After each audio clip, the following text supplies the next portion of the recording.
Sebenarnya ramai yang tanya saya berkaitan dengan ketika kita mendirikan solat sunat sebelum subuh, kita disunatkan tak untuk membaca doa kunut?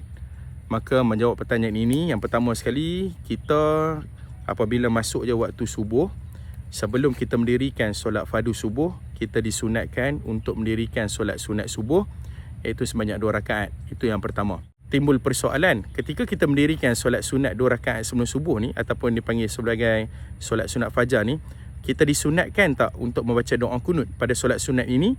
Maka menjawab pertanyaan ini, sebenarnya tak disunatkan.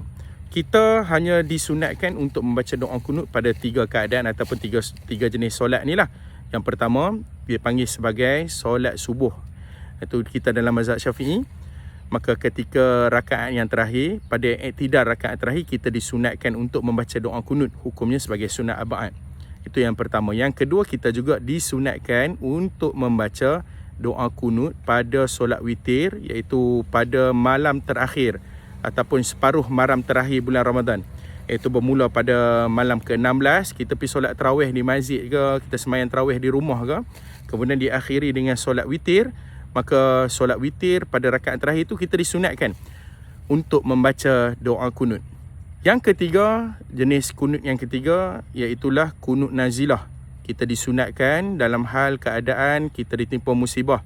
Sebagai contoh, dalam isu Palestin, kita disunatkan membaca doa kunut nazilah, iaitu pada semua jenis solat fardu. Tak kira solat zuhur ke, asar ke, maghrib ke, isyak ke, kita disunatkan untuk membaca doa kunut nazilah pada iktidar rakaat terakhir. Maka doa kunut ini hanya disunatkan pada 3 jenis keadaan ini sahaja.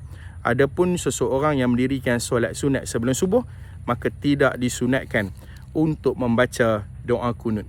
Moga-moga memberi manfaat dan kefahaman.